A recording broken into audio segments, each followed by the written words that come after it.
Probably the best way to communicate with team members in a collaborative environment like this one is through the use of issues. So to show you guys issues, I'm at the GitHub for Web Designers repo page. Most of the time we've been looking at sort of the code view. I'm going to click right over here at issues. Now, right now there's no new issues, but I want to give you a brief tour of this before I create a new one. So we have everyone's issues. We have issues that have been assigned to me, created by me, or that mention me. So in a bigger collaborative environment where you have dozens of team members going on, the issues can get actually so verbose or so many of them that having a way to help filter them out is really helpful. Now, we can also tie issues to what's known as milestones.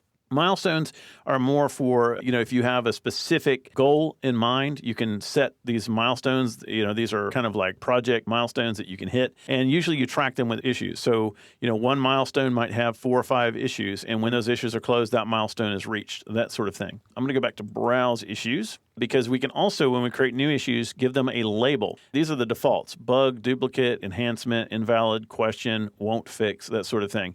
And you can see they get most of these from the development environment. Well, you can create your own. If I scroll down, for example, under Manage Labels, I can create a new label and give it any color that I want. So if there's something specific that you as a team want to use to communicate with each other in terms of labeling, you can certainly do that. And what labeling will do for you is when you look at a list of issues, the color will be right beside it. So as a matter of fact, I'm going to go ahead and create a brand new label, and I'm just going to call it Request.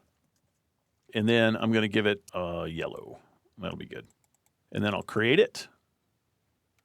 And you can see right there, I've got a request. So I need to have Dan do a little bit of work on this site for me. Everything is almost finished, but the glossary page doesn't have any of the definitions and terms inside of it. It's just kind of a shell. So I'm going to open up a new issue and let him know that I'd like him to work on that. So I'm going to go ahead, open up a brand new issue, and I'm going to type in finish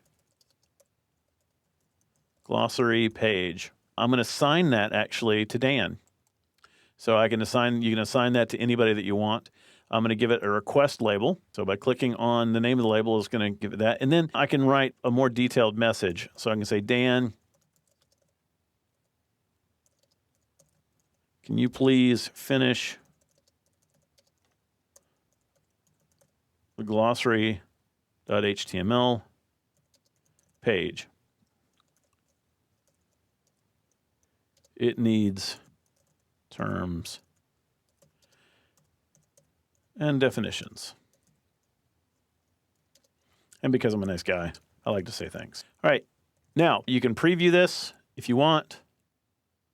And then you can go back and write. You can use the GitHub flavored Markdown if you want to format these a little nicer. You can certainly do that. Now, one word of warning about issues. Once you create them, they never go away. There is no way currently within GitHub to delete an issue. So make sure that you're submitting the issue properly in the sort of agreed upon form of communication, and that you're submitting it to the right project, obviously, too. You can take an issue and edit it, so you could sort of co-opt it into a new one, but once you create one, it's kind of there for life. So I'm going to go ahead and submit that new issue. And now, if I go into our issues, you can see it's just like a little conversation. Dan, can you please finish the glossary page? It needs terms and definitions. Thank you. And I could continue this conversation, or I can go back to all of the issues just by clicking the arrow there. And you can see I've got everyone's issues assigned by me. And of course, we have 1 open and we have 0 closed. All right, so I need to let Dan know that there's an issue.